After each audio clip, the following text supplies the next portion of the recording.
Hi, everybody. Thank you so much for joining us today. There's so much to talk about, so I want to get to your questions as quickly as I can. But let me start, as I always do, with just a few thoughts about what's going on and what I'm up to. As some of you have heard me say, I was really looking forward to 2021 being a year with less drama and more productivity for the US Congress, for our government in Washington. And there I was on January 6th in the House chamber, watching what I hoped would be a fairly boring ceremonial exercise in recognizing formally the results of an election that we had in our country. And as I'm sure you know, there was a little bit of drama, more than a little bit of drama on that day. And we know that that we are not yet past the divisions and the anger and the anxiety that defined American politics for the last 4 years. Much more to say about that. But I also want to tell you what it was like to be in that same place, to be at the Capitol on January 20th. And whatever party we belong to, whoever you voted for in the November election, I hope you would agree with me that it is inspiring every 4 years to see the American people gather at our Capitol to mark the transfer of power from one freely elected leader to another. We had a lot of tension and drama over this process this year, but at the end of the day, we can look back and say that this amazing democratic system of government that we have in our country, that we have fought for so many times, worked. It did its job.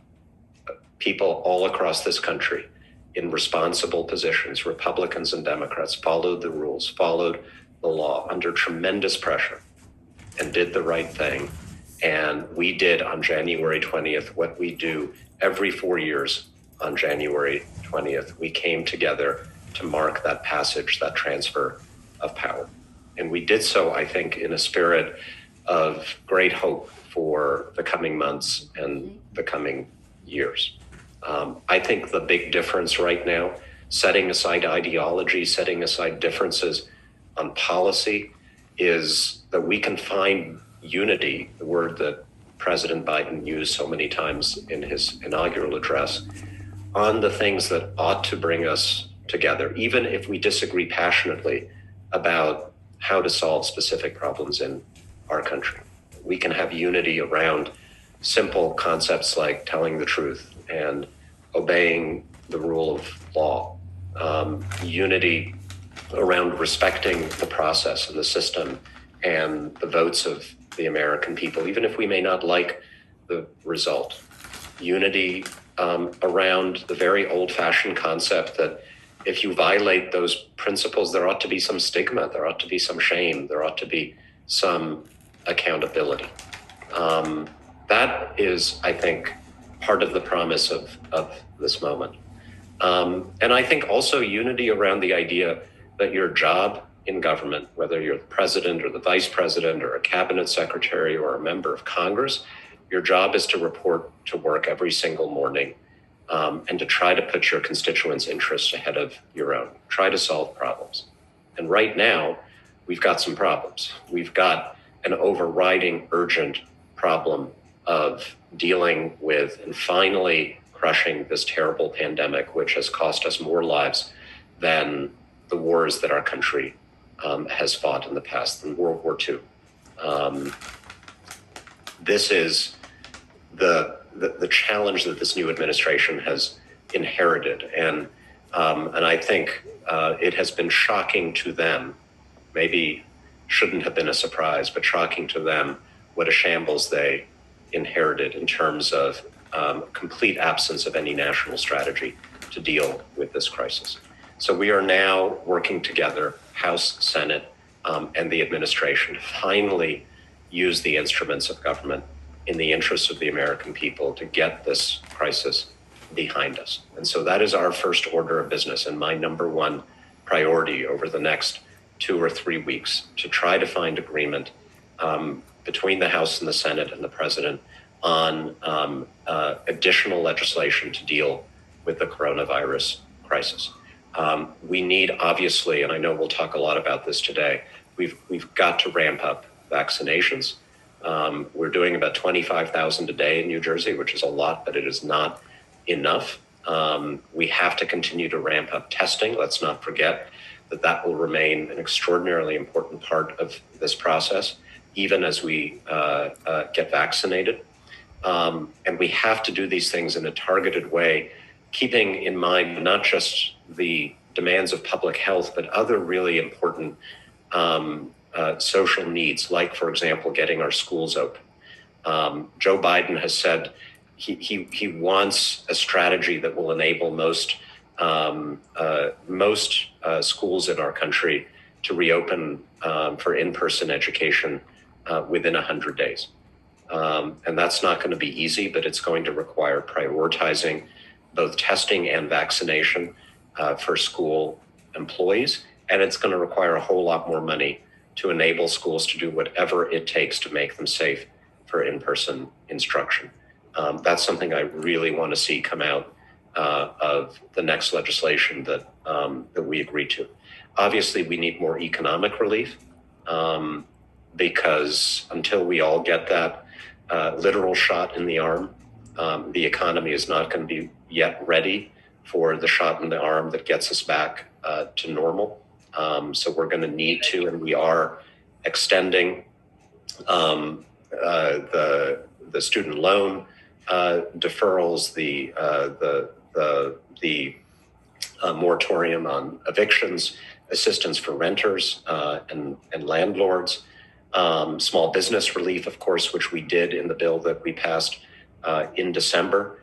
There's an ongoing debate, as I'm sure you know, about the stimulus checks. We approved $600 in December.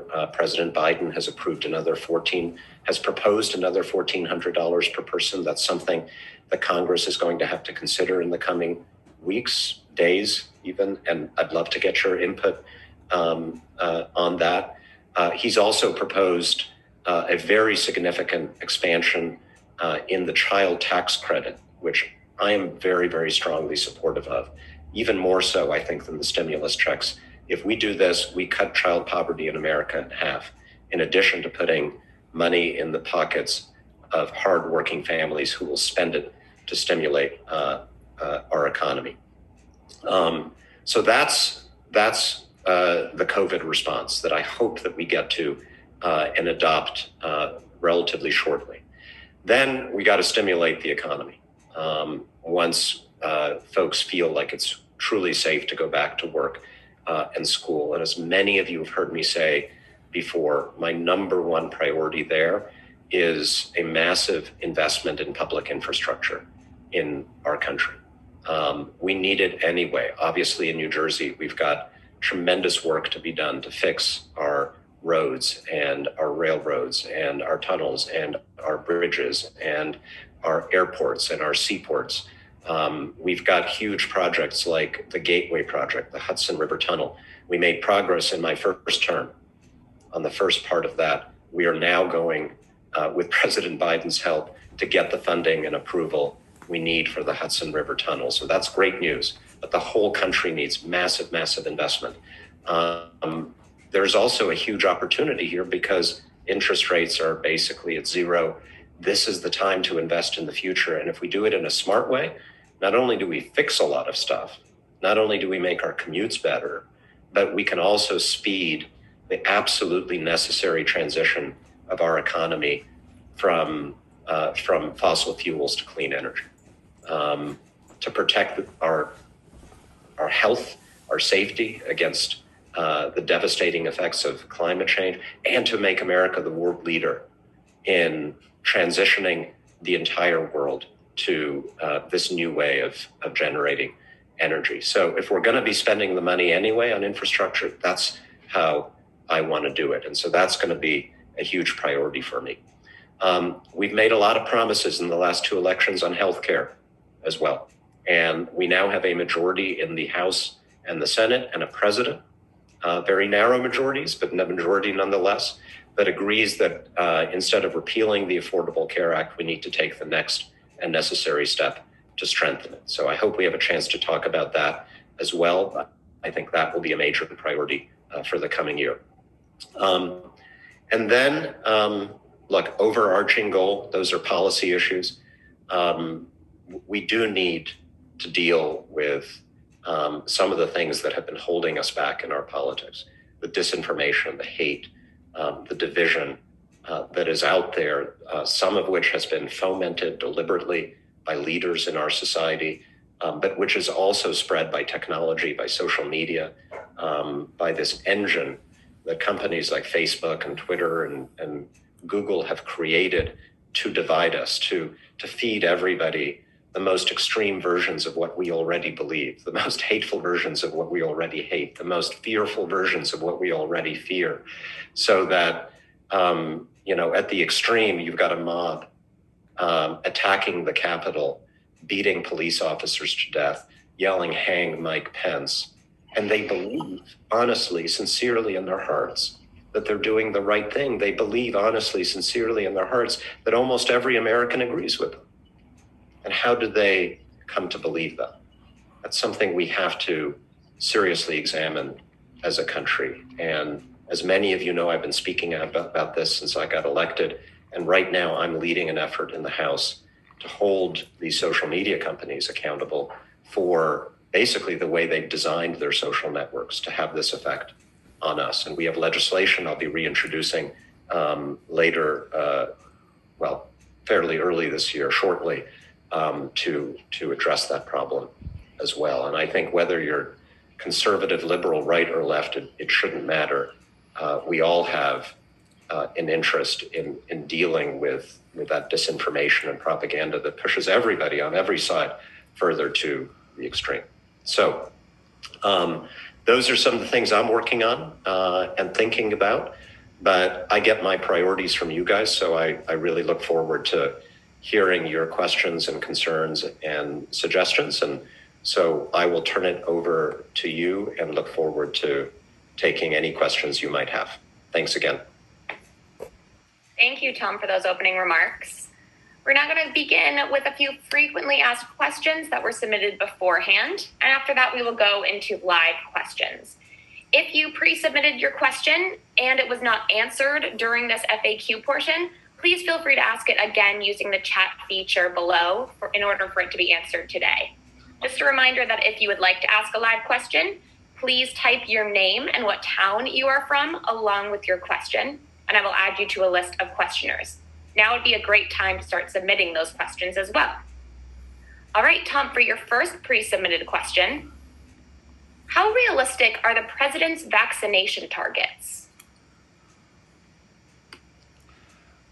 Well, they better be realistic because there's nothing more urgent and important for this country right now than getting everybody vaccinated as quickly as possible. And for that to happen, we need a rational, efficient system, and we need more supply. And both are a little bit lacking right now, as I'm sure a lot of folks in this discussion have personally experienced. The supply is not there yet. As I mentioned, we're getting in New Jersey enough roughly for about 25,000 vaccinations per day. Unfortunately, that doesn't mean it's exactly 25,000 every day. It could be a little bit more, it could be a little bit less.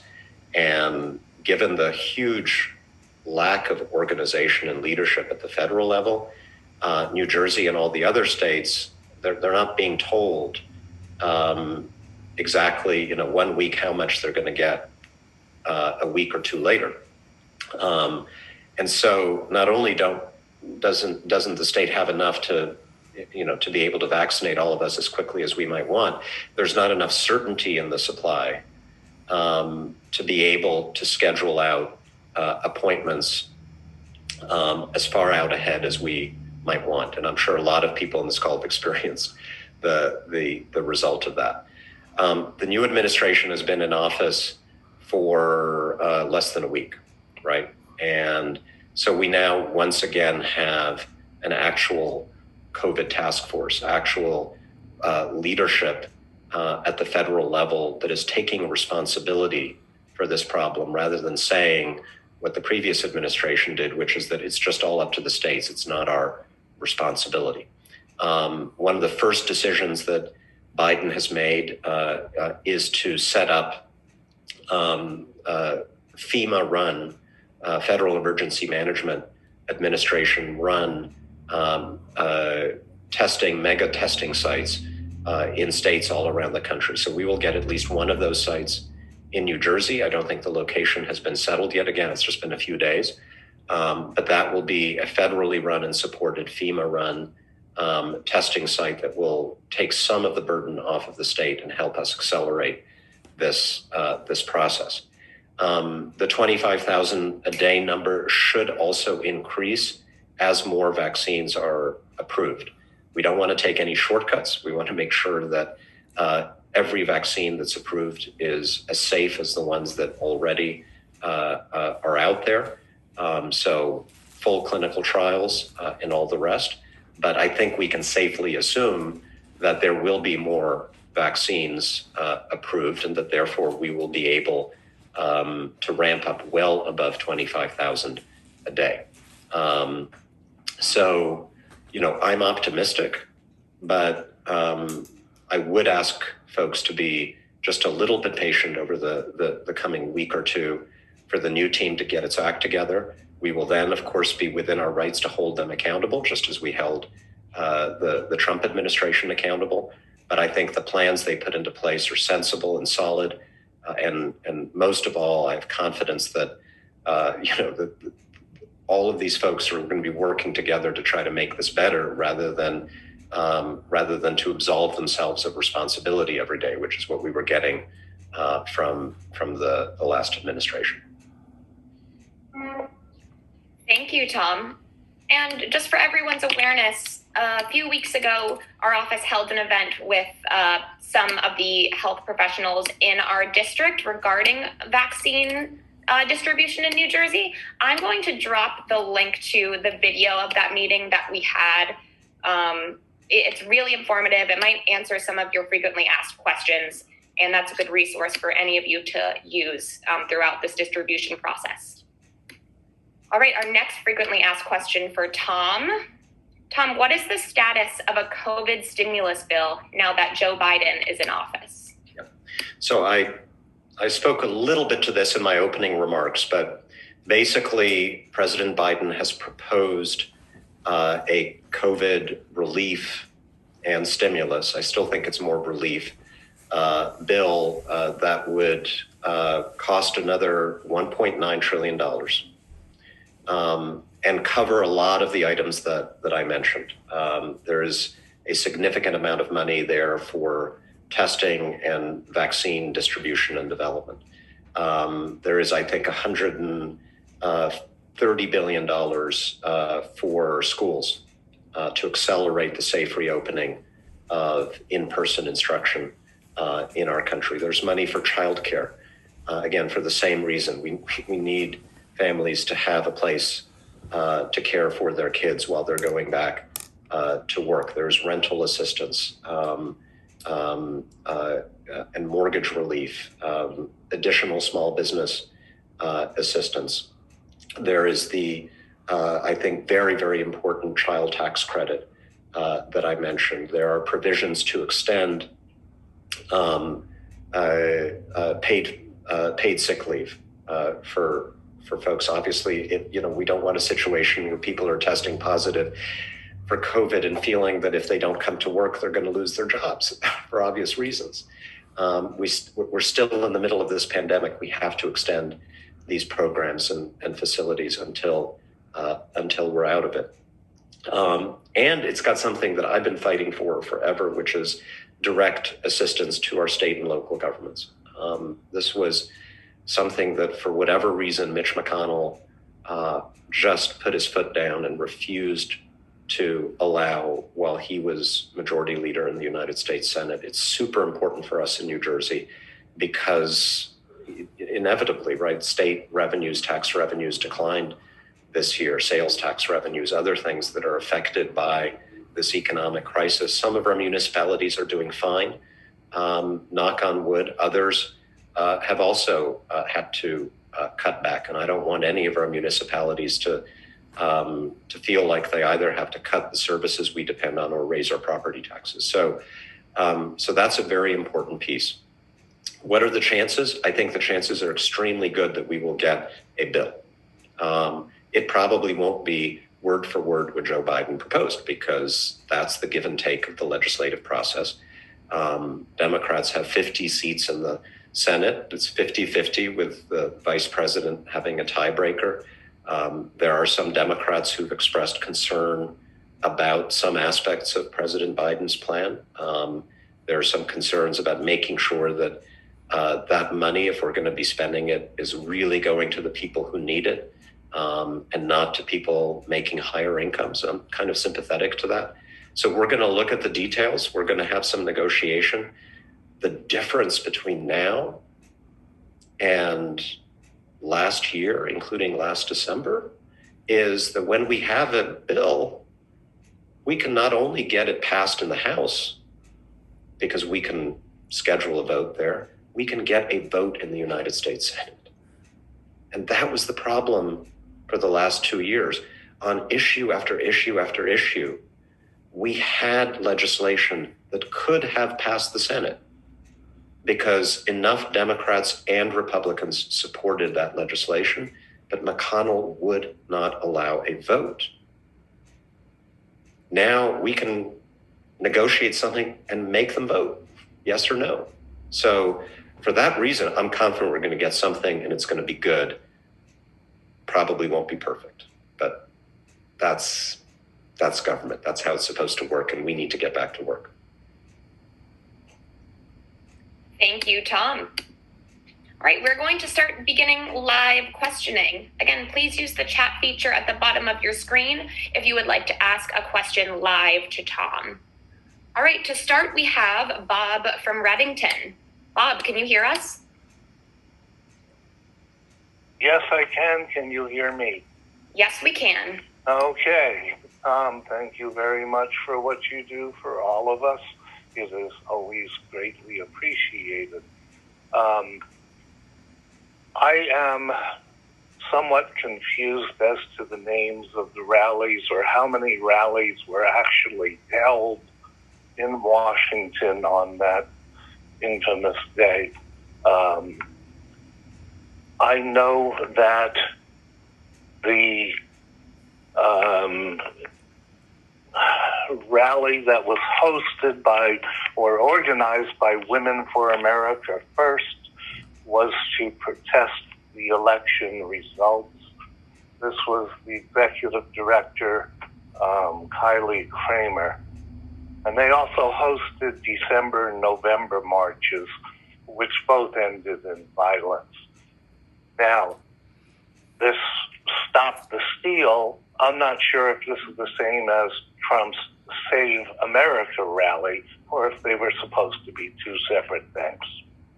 But Kramer stated that they want to keep Trump in the White House, okay, even though multiple judges ruled there no evidence of election fraud. And when asked if her organization would accept the results, okay, if in fact the Congress certified the win, her quote was, "We will cross that bridge when we come to it." Putting all of this together as to the purpose of these rallies, do you feel that it would be or would have been proper for any of our community leaders to have attended these rallies? Yeah. I think I know what you're getting at there.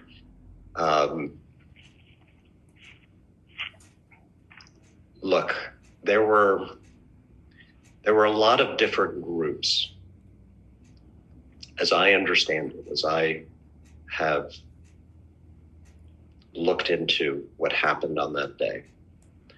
There were a lot of different groups and leaders from around the country that mobilized their followers to come to Washington that day. Some of these groups and leaders can, I think, accurately be described as extremists, as violent extremists, even perhaps domestic terrorists. Many, such as QAnon, propagating dangerous conspiracy theories that have led to violence in our country. Others, racist, anti-Semitic, anti-government, anti-law enforcement.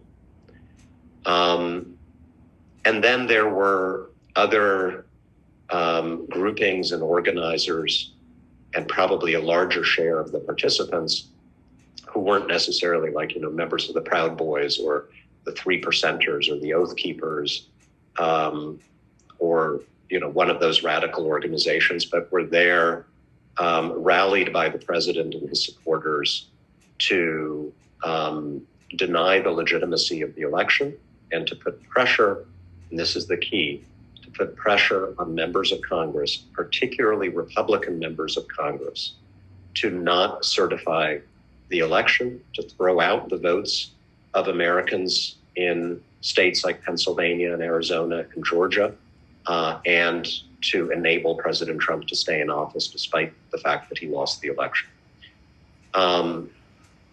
Now, supporting that idea is something that is protected by the First Amendment, in the sense that the First Amendment to the Constitution allows each of us to hold whatever opinions we may want to hold, no matter how crazy or bad or dangerous one might think those ideas are. We all have the freedom of conscience and the freedom of speech and the freedom of peaceful assembly. So from a legal point of view, yes, anybody can believe what they want to believe, including that, the election was stolen or whatever, and they can go to a peaceful demonstration. But I still think that is not the right thing to do for anybody who is in a position of responsibility or leadership in this country. And we can deal with that, of course, through all the democratic means we have. If one of our leaders has participated in an effort to overturn a democratic election, even if they did it peacefully and legally, we can express our views at the ballot box the next time that person is up for re-election. So I think that's what you're getting at. Now, there are people who committed acts of violence. There are people who trespassed on federal property. There are people who committed other crimes. And those people...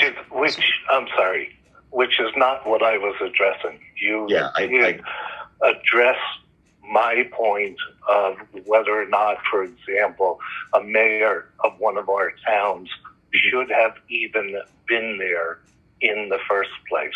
There are those people that went with intent, and that's a different situation. Agreed. There's a very powerful video, which I cannot literally quote because this is a family Zoom. It was an interview with a police officer who was almost killed that day, a Capitol police officer. And he described being in this massive crowd,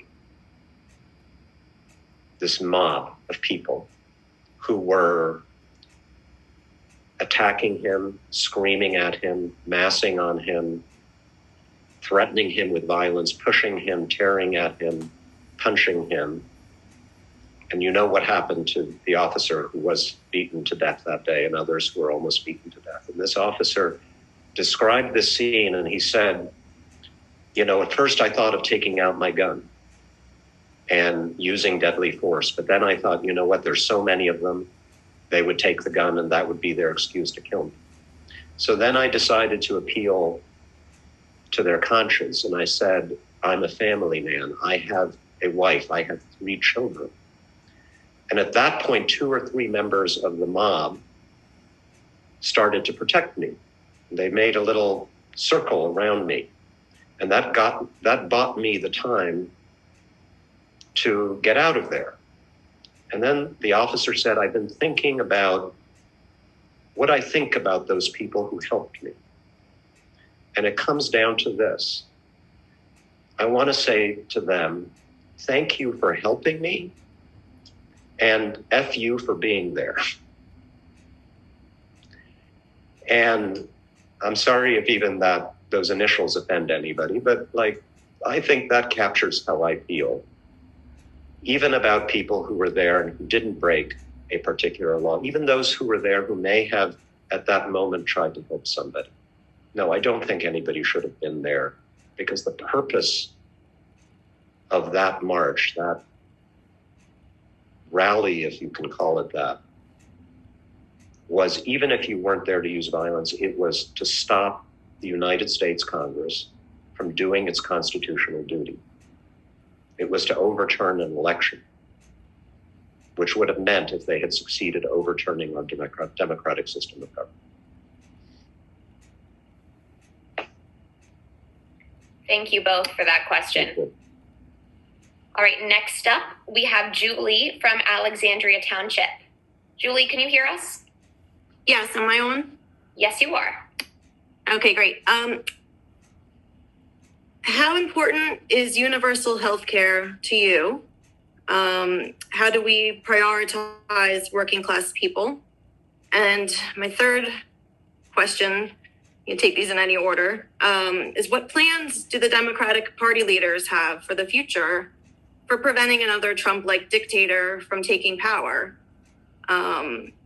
And I have... Go ahead. Let me take those two, because those are both big questions. Yeah. I mean, the first one, I'll start with the easy answer. I believe healthcare is a human right. I think it's a disgrace that there are still folks in America who do not have access to affordable, good health insurance. I think it's a disgrace that we provide this human right in America in the least efficient, most expensive way possible, which is you get sick, you go to an emergency room, you don't have insurance, we'll give you basic treatment, everybody pays, right? But it's the worst way of providing it. We have been promising to fix that problem in America for well over a generation. We took a step forward with the Affordable Care Act. It was not good enough because we still have people who don't have access to good, affordable health insurance in America. The next step, I believe, that is achievable given where we are in the House, Senate, the White House right now, in my opinion, is to shore up the Affordable Care Act and add a public option. Give every American the freedom to choose a public plan like Medicare on top of what we can already get on the exchanges. I think that's something that can be done. It would be a huge improvement. It might not be the final step, but it would be a huge improvement over the status quo.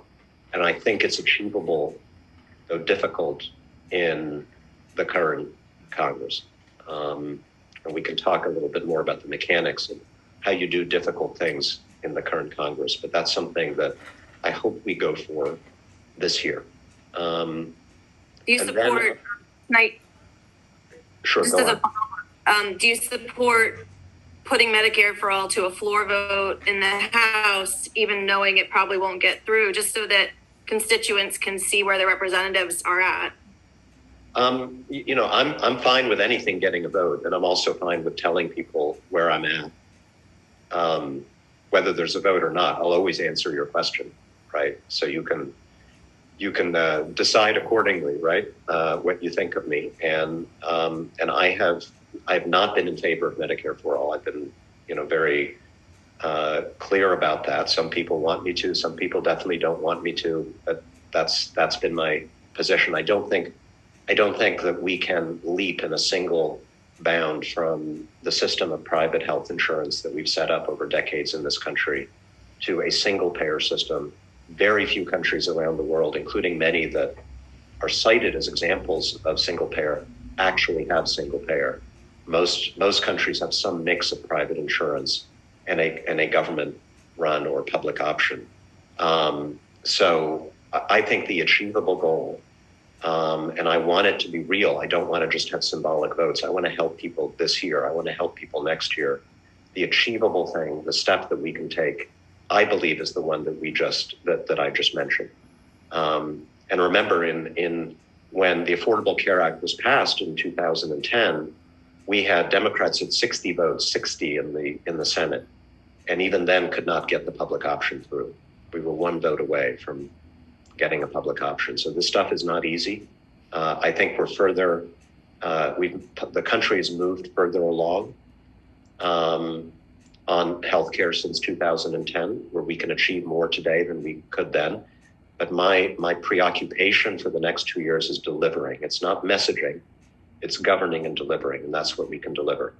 On preventing future Trump-like abuses, we have got a great bill that we introduced in the House last year called the Protecting Our Democracy Act. Take a look at that. It basically covers most of the things that the previous president did that many of us felt were contrary to the rule of law and our constitutional system of checks and balances, like spending money that Congress appropriated for one thing on something else by using emergency powers, firing inspectors general that are supposed to root out corruption in government departments, firing them for political reasons, refusing to respect congressional subpoenas when we're investigating wrongdoing, taking payments from foreign governments in violation, we think, of the Emoluments Clause, all of those things. And we try to basically, in that bill, legislate protections against any future president doing those things. When we introduced it, didn't have much of a chance because it was seen as an anti-Trump bill. Trump was in the White House. I think the dynamic is going to be different now that Biden is in the White House. And, I think in addition to our 50 Democrats in the Senate and our small majority in the House, I'd like to go to some of the Republicans and say, hey, guys, we got this bill here that says Joe Biden has to respect your subpoenas. What do you say? You against that? And Biden will be fine with it, right? He's not going to abuse these privileges. So I think actually having, ironically, this is a little cynical, but right, having a Democratic president makes it easier to pass legislation that restricts all future presidents from doing some of those things. So I'm hopeful that we can do it. We'll certainly test it. Thank you. Thank you, Julie, and thank you, Tom. All right, we're going to take a question from Facebook Live. This question comes from Lisa from Hunterdon County. She says, we still struggle with unreliable internet and week-long power outages during pretty large weather events, inconsequential weather events. This is a challenge, especially this year, when more folks are telecommuting and attending school from their homes and need internet and power to work and learn. Is there anything happening at the federal level to improve these services in rural areas? Yes. So I mentioned my great hope that we can do a big infrastructure bill or bills this year as part of the COVID recovery. And I also mentioned that there are a lot of other good things we can achieve as we invest that money. Even if our motivation is just economic stimulus, putting people to work, we can invest it to solve long festering problems in our country. And one of those is rural broadband being not what it needs to be. So we actually did in the House of Representatives last year pass a rural broadband infrastructure bill. And that will absolutely be part of what we put forward this year now that we have a Senate and a president willing to go along with these things. And I also did mention, I think, the need for investment in our electric grid as part of an infrastructure package. That's super important for rural areas like Hunterdon County, where we all live with the power outages. And, I got a generator, but I shouldn't have to, right? We shouldn't have to be investing in home power generation in 21st century America. So that will definitely be part of it, be helpful to us, and then it'll help our larger national goal of electrifying our economy, because we want to generate more electricity through wind and solar, but then we're going to need to upgrade the grid to get that electricity to people's homes and to car charging stations and factories and everything else. So that would be part of the deal if things go the way I hope they do, and that's what I'll be working hard for as a member of the Transportation and Infrastructure Committee this year. Thanks, Tom. Thank you. Our next question comes from Frank from Raritan. Frank, can you hear us? Yes. We can hear you. Go ahead and ask your question. Okay, thank you, Congress. My question is, how likely is it now that the Democrats are back in the Senate that we might see some relief on the SALT tax limit for the income tax deduction? Yeah, here. So this was it's a huge priority for all of us, and for me. In my first term, I didn't have a lot of hope that this could get through the Senate, but I wanted to make a point of showing that the House agrees with us, that the SALT deduction, which has been in the tax code since we had an income tax in the 19th century, that it needed to remain part of the tax code. So I got Pelosi to put a bill on the floor in the House to fully restore the SALT deduction, and she did that, and we passed it with all the Democrats and a few Republicans voting with us as well. There was no way that McConnell was going to let that see the light of day in the Senate. He was not just slightly against it, but like passionately so. And this became for some Republicans, for some states, again, some are with us, but for some of them, it became like a big messaging point, actually, in this last election, that the SALT deduction was some huge giveaway to blue states, to Democrat states. And we can't allow that. I mean, that was a big part of their message in states in the South and in the West. So that's still something that we have to overcome. Now, how likely is it? We got 50 votes plus one. We don't know what's going to happen to the filibuster.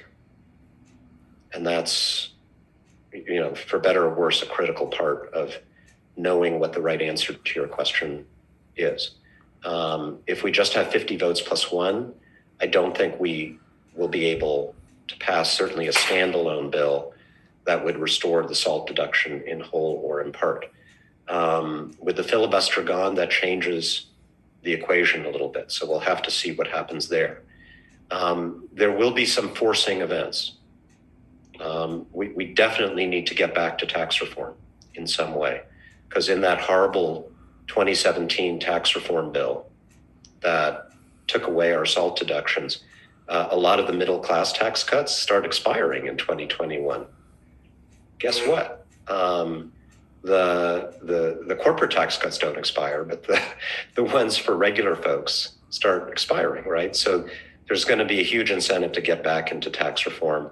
A lot of us think that the corporate tax cut was too generous as well, that we need to do a lot more about repatriating corporate profits that are stashed overseas, a lot of other things. So if I'm right, that means there will be a push in the next 2 years to do a big tax bill. And that's the opportunity for us to insist that part of it needs to address SALT in some way. And whether we can do it or not is a political question. It'll depend, as I mentioned, I think in part on the Senate rules and the filibuster. Thank you. Thank you. Thank you both. Next up, we have Mike from Hillsborough. Mike, can you hear us? Yes, I can. Thank you for taking my question. What do you view as the top federal government priorities for addressing climate change, and what sort of near-term actions do you plan on taking? Thank you so much. So I've mentioned one near-term action because I think it's our first and best opportunity, and that's through the infrastructure legislation that we hope to pass this year, right? Because, imagine we're spending, investing, I think is a better word here, a very large amount of money in our nation's infrastructure. We have all kinds of choices to make in how we invest it. And if we're smart, we will make those choices in a way that speeds our nation's transition to clean power. We can invest more in mass transit. We can invest in smart highways. We can invest in electric charging stations. And as I mentioned, strengthening and upgrading our national electric grid to deliver that electricity. We can invest in green infrastructure. All kinds of things. And that's what Biden has proposed doing. It's what I support doing, and what we will fight for in the coming few months. Then the question is, can we pass actually a climate bill in this Congress? And, I'm a very strong supporter, for example, of the carbon fee and dividend proposal to put a market price on the use of carbon-based energy that takes into account the real costs of pumping all that carbon into the atmosphere, and to give both consumers and the private sector the incentives needed to speed the transition to using more clean energy. Here's the really interesting thing. Most of corporate America that I talk to now supports this because, look, they get it. They know the world is moving to clean energy. They want to lead that transition. They want our country to lead the transition, but they want the certainty that comes with government saying, yeah, we're definitely going there, and the companies that lead the way will be rewarded and won't be undercut by cheap competitors. And so what I'm hopeful of and what I will be encouraging is for those mainstream Chamber of Commerce voices, which are very powerful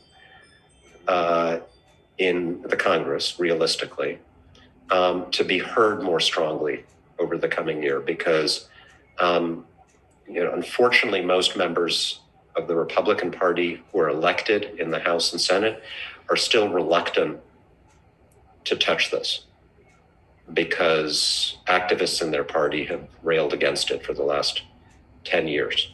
But I think they're increasingly going to be hearing from the insurance industry, from the financial industry, which is worried about the massive costs of climate change, even from some of the larger fossil fuel companies like ExxonMobil that have now come out for a carbon tax, basically.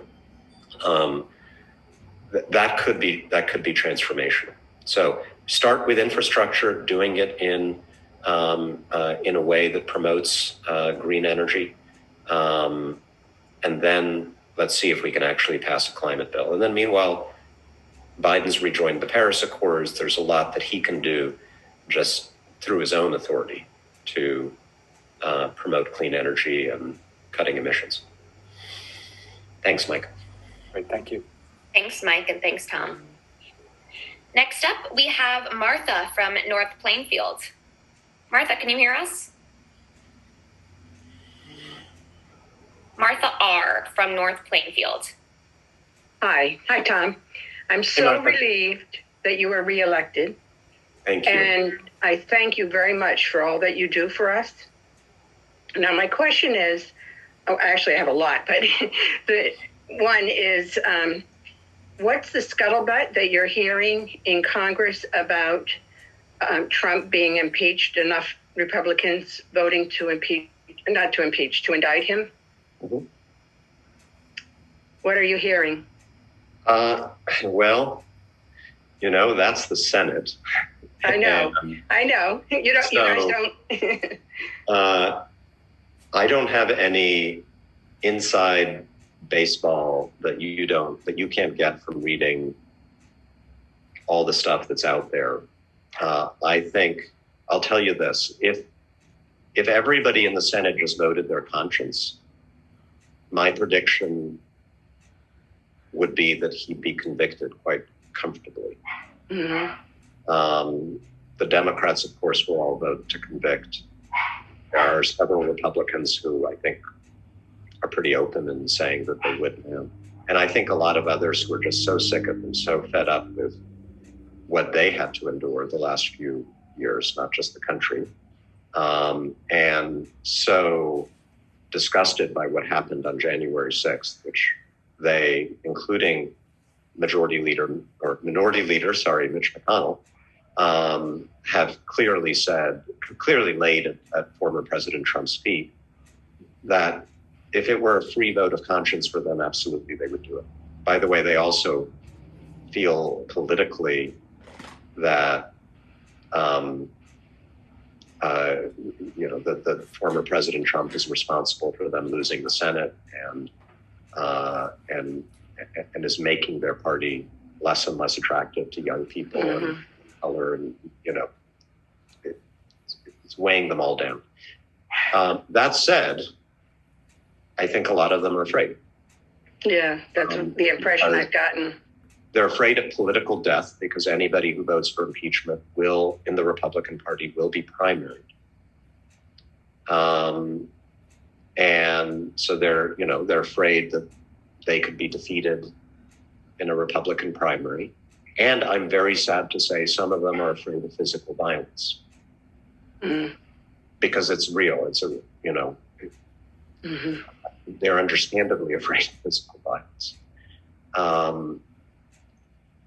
And to me, that argument is the clincher. If a president of the United States creates a political movement that will threaten to kill you if you vote to hold that president accountable, then that in and of itself, in my view, is a pretty strong argument for impeachment and conviction, even after the president has left office.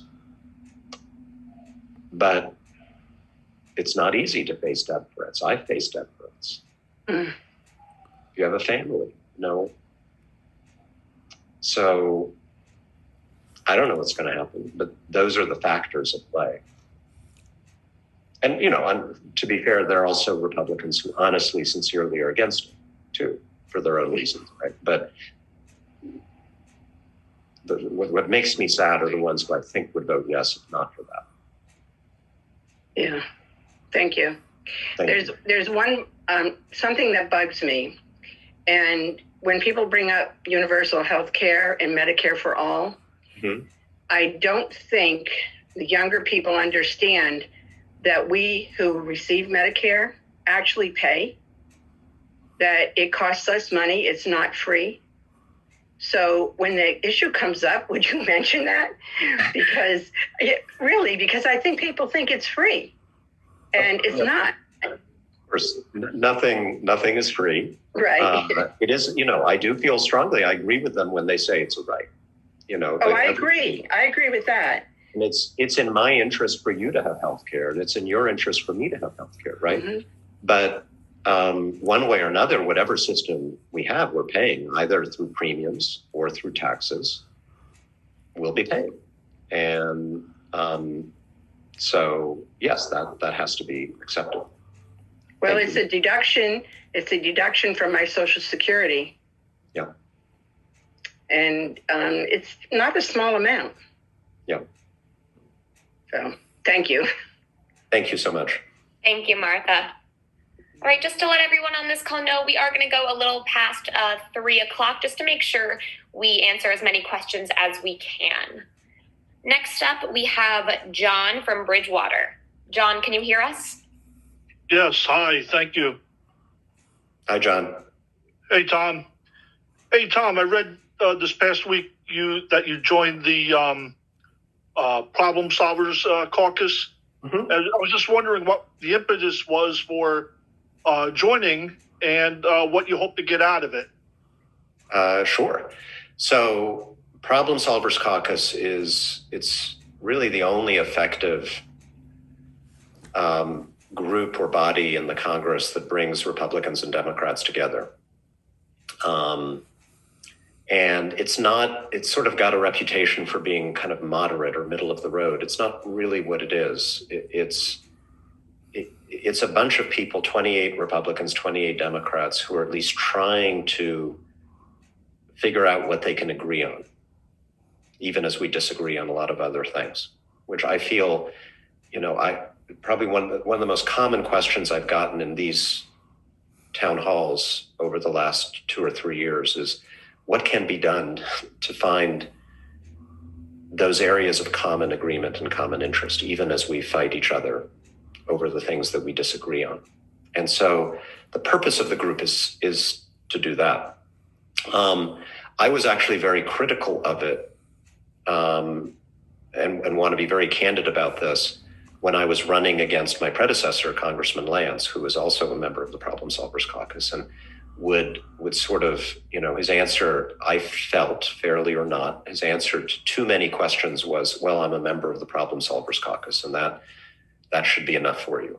And I didn't think that this caucus, when the Republicans were in control, was doing enough to force moderate, responsible, non-radical legislation to a vote that most Democrats and Republicans would have agreed to.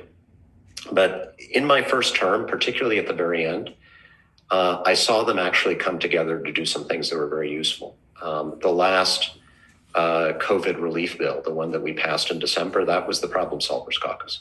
The leadership was failing. Democratic leadership, Republican leadership, Trump leadership, there was nothing. And the action basically was all in this group, where a bunch of Republicans and Democrats got together and negotiated something that wasn't perfect, but that was going to help a lot of people. And then they got a similar group going in the Senate, and that jump-started the process. And in the end, the bill that passed was basically very similar to what they negotiated. That was the room where it happened. And so I joined this because I want to be in the place where bipartisan compromises are struck. I think there are going to be more in the next 2 years. If the filibuster is removed in the Senate, then of course, yes, Democrats will be able, if all 50 hold together, to pass things without Republicans. But I'm not counting on that, which means that on all the issues I care about, there's still going to need to be some effort to get more reasonable, pragmatic Republicans on board. And if that happens, it'll be done in this group. I want to be there to influence that process and to fight for the stuff that I care about. And when I have a bill that I introduce, I want to get as much support as I possibly can. And this is the best vehicle for getting those Republicans to join me, because I got to tell you, there are just very few other venues where those conversations happen. So that's why I did it. There's no obligation on me. I don't have to support anything I don't already support. My voting record will be exactly the same as it was in the last Congress. It's just another tool that I can use to exert influence on the decisions that are being made on Capitol Hill, and a way of generating cross-party support for the things that I care about. Thanks, John. I'm glad you're a part of it, Tom. Thanks. Thank you. Thanks, John. Just a reminder, if everyone could keep their mics muted at all times, this will help us all reduce background noise and hear everyone speaking a little clearer. That also being said, I see a few people having their hands raised. If you would like to ask a question, please use the chat feature at the bottom of your screen to first ask your question. If you have your hands raised, you still need to use the chat feature. All right, up next, we have Nancy from Basking Ridge. Nancy, can you hear us? Yes, hello. Hi, Nancy. Hi, how are you, Tom? I'm good. I'm just wondering, I know white supremacy is such a huge problem, both locally and nationally, but I'm just wondering, just in terms of us as citizens, beyond just, awareness and, aligning with people to help fight racism, is there anything else we can do in terms of, just fighting for human rights? I know, ideologically it's, it's not easy practically, but I just wondered if you would have any advice in terms of, what more we can do. There are great organizations that, in addition to what government should do, which is what I'm focused on, and I can assure you, huge change in the last 2 or 3 weeks, right? We will have a unified government effort with law enforcement, the FBI, the Justice Department, Department of Homeland Security, all in fighting this violence and this extremism, which should not be a partisan thing. We just should be against violence and hatred wherever it's coming from. And you saw the difference in the United States Capitol in Washington between January 6th and January 20th, the inauguration day, because these guys were coming back on January 20th, but they didn't, because in just 14 days, the federal government mustered an offensive effort. We were playing offense, not just defense, beginning to arrest people who took part in that rally, and the organizers and the social media companies, in my view, did the right thing, starting to shut down more of their communications. Parler went down, all of that stuff in just 14 days. Massive, massive difference. And so I think you will see that over the next coming years, certainly the next year or two, we're really going to have a unified, serious national effort. And I'll take part in it in the ways that I've described to you. But there are a lot of private organizations, national and local, that are working on this. In our part of New Jersey, a lot of our faith institutions, our churches, our synagogues and mosques have come together to promote interfaith understanding and tolerance, to promote education of their congregations and in our schools. So if you're a member of a faith community, I would see if your church, synagogue, or mosque, or temple, or what have you, is engaged in those efforts, and if so, join. If not, encourage them to do that. And our office can connect you to some who are leaders in our community who are engaged. We need to encourage our schools to teach the history of America in a way that prepares our kids for these kinds of debates. I am a deeply proud American patriot. I love this country, but what I love about it is that it's this long history of correcting imperfections, and you have to understand the imperfections in our history to understand what's happening today and to have hope for the future. So encouraging our local educators to talk about this stuff, and then supporting organizations like the Anti-Defamation League nationally that are at the forefront of identifying the threat from white supremacy and other forms of violent extremism, and who pressure then people like me and the government to do something about it. Thank you. Thank you, Tom. Thank you for that question, Nancy. Next up, we have Elizabeth from North Plainfield. Oh, actually, I'm sorry. First, we have Peter from Basking Ridge. Hi, Tom. Yes, just wanted to say thank you for your service. I really appreciate it. My question is really two parts. The first is, around large, big money contributions to our political, discourse in this country. And what are your views on how we could try to minimize that without necessarily limiting First Amendment rights? I do question the need for that with corporations, of course, but how do we do that in a way that everybody can have their say, but at the same time, large amounts of money are not driving the direction the discourse is going in this country? Yeah, thank you for the question. It's a hugely important point, because one of the frustrations so many Americans have is that there seems to be too little connection between what we vote for and who we vote for, and then what happens. and this is one reason that money, big money, corporate money in politics also too often determines what happens. So you may know, I don't take any corporate contributions. That's my personal policy. And I've encouraged other members of Congress to take the same pledge, and many more have in the last couple of years. So that's number one. Number two, we have a bill, many of you know about this, called H.R. 1, because it was the first bill that we introduced in the last Congress, that we are going to reintroduce and pass in this Congress, that makes all political contributions more transparent.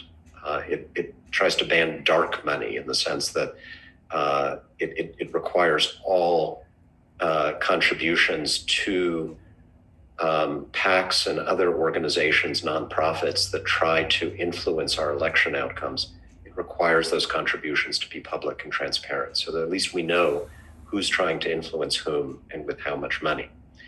We can't actually limit the amount of money or prevent, say, corporations from contributing unlimited amounts of money to politicians or to PACs that influence campaigns because of the Citizens United decision that the Supreme Court issued a few years ago, which basically said that corporations are people and money is speech, and you can't stop people from speaking. And so that allowed unlimited corporate contributions. The only way we can change that is by passing a constitutional amendment to repeal the Citizens United decision, which I'm very, very much for, and I think would be very popular in America among people of all political persuasions. Thank you. Thank you both. Now we have Elizabeth from North Plainfield. Elizabeth, can you hear us? Elizabeth. That's all right. I thought I heard something, but we can move on. All right, let's go to Joanne T. Joanne, can you hear us? Joanne? Okay, no worries. Let's go. Next up, we have Ariel from Hillsborough. Ariel, can you hear us? Yes, I can. I just wanted to ask, what support is there available for the arts in New Jersey? At the moment, New York City is somewhat discentered as the center of the art world, and there's an outflow of many creatives from the city. How can New Jersey sort of stimulate the economy using this outflow of creatives, but also use it to build community ties? I know arts probably isn't the most popular conversation with this group, but it's something that's deeply important to me. And I also feel that it's really not possible to have a creative studio practice and rely on that as the sole generator of income. That's no longer reality. And I can understand this question might not be popular, but I'm just curious. Oh, well, no one should worry whether a question is popular or not. If it's important to you, I want to hear about it. And the arts are very important to me. I have to admit it, we've had a year of existential crisis, right, for the country and the economy. So the urgent sometimes crowds out the important, but this is important. One of the things, actually, speaking of urgent, that we did in the coronavirus relief bill that we passed in December was to provide some dedicated support to performing arts venues. because obviously, like, they're incredibly hard hit right now. You can't have a live performing arts venue in the middle of COVID. So we created a grant program in that bill to, the phrase was save our stages, because, A, it's a part of the economy that we want to save, and B, it's part of the fabric of our communities, and we don't want to lose that because of the pandemic. As far as arts, support for the arts in general, I'm a strong supporter of federal support to the arts through the National Endowment for the Arts and Humanities. That's something the previous administration tried to cut, virtually eliminate, and we prevented that, at least in the Congress. I would love to see much more federal support for the arts. And then your specific question about New Jersey, let us think about that, because you make a very good point that this could be an opportunity for us actually to attract more, to attract folks who may be looking for an alternative to living and performing and doing their creative work in New York City. And that would be great for the quality and of our lives and our ability to pursue happiness in small towns in New Jersey. So would love to explore with you ways we can encourage that. Thank you. Thank you. Thanks, Ariel. All right, now we will go again to Elizabeth from North Plainfield. Seems like she forgot to unmute. So Elizabeth, do we have you here? Elizabeth? Oh, I'm here. Thank you. Hey. Thanks. Okay. It's a more local question, but it brings us back to COVID. Mm-hmm. Wondering how we're going to reach out to people who don't really have access to healthcare on a regular basis, or they may be fearful of accessing healthcare, even in their neighborhoods. We have some communities that are pretty diverse in Somerset County. Yeah. And English is not necessarily their first language. How do we reach them, communicate to them the importance of testing and vaccines? Yeah, so look, it's a great question, because reaching everybody is the right thing to do. It's also in all of our selfish interest, right? I mean, you can't beat an infectious disease unless everybody is protected. And so this has to cut across every line. What language you speak, your income, ethnicity, religion, whether you're including whether you're a lawful or undocumented immigrant in this country, whatever you may think about that, like, everyone needs to be tested and vaccinated to protect everybody else. So this has been a big emphasis in the programs that we've passed in Congress. We've set aside funding within the testing and now immunization programs that we've created. We've set aside dedicated funding for community outreach to underserved communities of color, to folks who may not have good online access, obviously folks who don't speak English as their first language. So this is now implemented by states and by counties and local governments. But the funding we have provided and the programs we've created at the federal level explicitly say that there has to be a dedicated effort to reach out to these underserved communities. For testing, for example, we've set up in New Jersey mobile testing that goes right into underserved communities. Obviously, there's a lot of coordination between our state and local government agencies and local community-based organizations that are trusted by communities that may not trust the government all that much. Are we doing everything that we should be or can be? Probably not, but that's absolutely the intention. By the way, Nareed, one thing we haven't, we were going to announce the hotline. Yes, we were. I will go ahead. If Tom, you want to speak about it, and I can put the hotline number into the chat. Yeah, so this is up today. This is live today. The state has established it's a 1-800 number, a hotline for the COVID vaccine.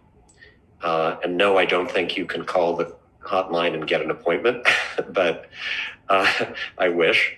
But it's a place to go if you have any questions about the process, what's likely to happen, the resources that may exist in your community, and that, to the previous question, that is at least in Spanish, and I don't know, are there other languages as well, Narit? Do you know? That I do not know of, but I will go ahead and look that up and hopefully make an announcement before the end of the call. Certainly, there is a Spanish language hotline. So if you put up the 800 number so that folks will have it, that would be great. I just dropped that number into the chat. If people don't see it, I will just read it off right now. It is 855-568-0545. I'll read that one more time. 855-568-0545. This is the New Jersey vaccination hotline. They have representatives available from 8 a.m. to 8 p.m. to answer your questions about the vaccine and point you to the nearest vaccination location as well. We have one final questioner ready to go, and that is Dan from Clinton. Dan, can you hear us? Yes, I can. Can you hear me? Yes. Hi, Dan. Great. Hi, Tom. Tom, the question that I had was really two of them I posed, which is there a plan to censure House members who participated in the insurrection, namely Mo Brooks, a few of the representatives from Arizona, and then possibly even Matt Gaetz? And then second to that is, can the FCC put more strident communication rules in place that limit the proliferation of false reports, lies, and that circulation that happens all over some of those particular TV news shows and things like that? Yeah. So your second question is the more complicated one, obviously.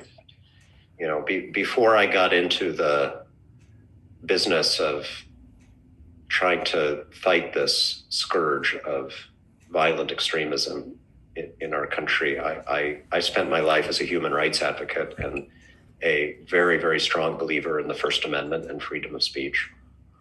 And I always remind myself that we need to be careful, right? After 9/11, we had a horrible terrorist attack, and everybody was afraid, and we had to protect our country. We had to do some things to protect our country, but we also went too far in some respects, right? In undermining civil liberties and allowing things like torture that were wrong, and then we had to right the balance. I want us to be incredibly vigilant and determined in fighting this threat, but I also want us to be, always think about the precedent that we're setting for future generations.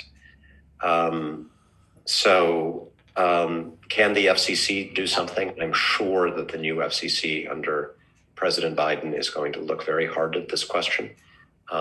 We used to have a fairness doctrine for broadcast media, which made sense because the broadcast channels broadcast over public airwaves, right? And so the government had standing legally to say, if you're going to broadcast on public airwaves, we can set some rules, equal time rules and other things. That would be harder for cable, but I'm sure that there will be a lot of thought given to that question.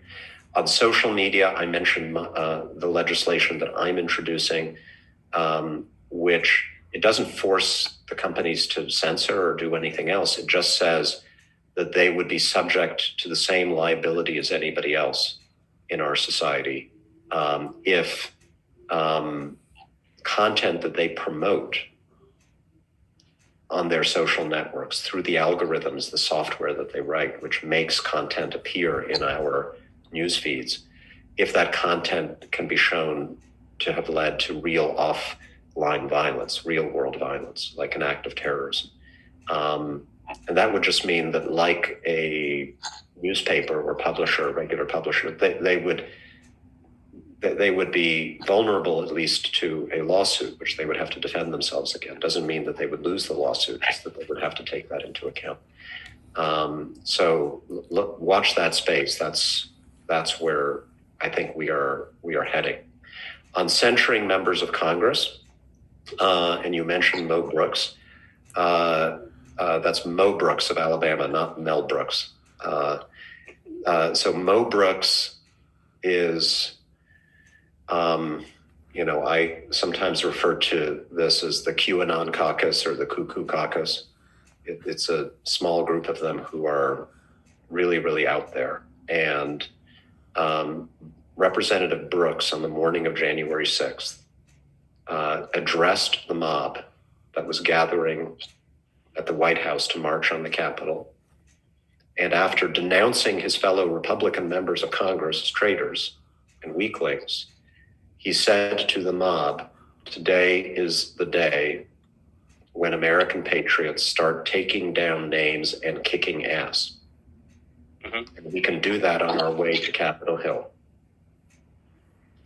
That is clear a case of incitement, as we saw by a politician around the attack on the Capitol on January 6th, because members of that audience that he was speaking to, who he told to start taking down names and kicking ass, then marched to Capitol Hill and beat the life out of a police officer and tried to kill members of Congress. And so there will be a censure resolution brought against Mo Brooks, and it will be brought by your congressman, because I'm leaving out.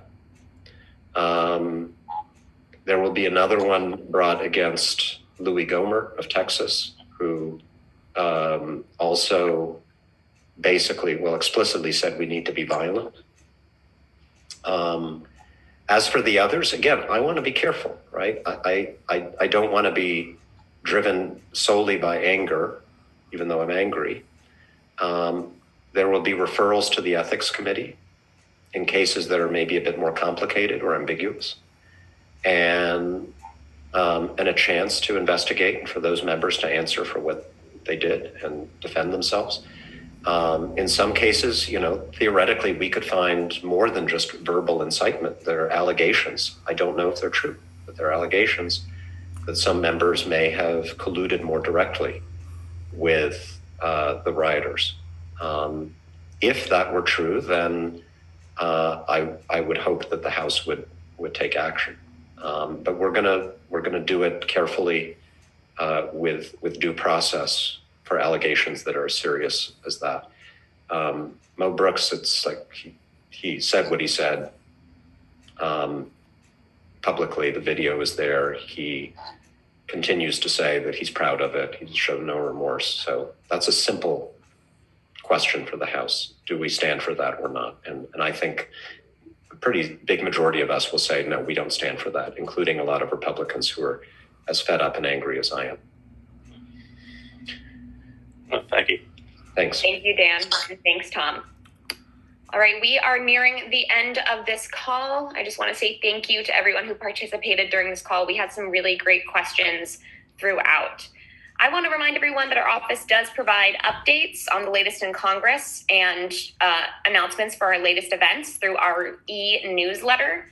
I encourage you all to subscribe to our newsletter. I will put the link in the chat. And just a reminder that link is malinowski.house.gov/contact/newsletter-subscribe. Again, I'm putting that in the chat feature right now for the latest updates from our office and event announcements. Please subscribe to our email list and look out for us on social media, because we make all of our announcements there as well. And with that, I'm going to turn it over to Tom for some closing remarks. Thank you, Nari. Thank you, everybody. This was great. I love doing these and the conversations that we have and all the different directions that you take me in. I get a pretty consistent message, I think, from these that this is a moment when we really have to be focused on solving the country's problems and delivering on COVID, on healthcare, on infrastructure, on issues that affect our lives in New Jersey. And at the same time, we got to stand up for American principles, because if we don't, we lose this country, and we can't afford to do that.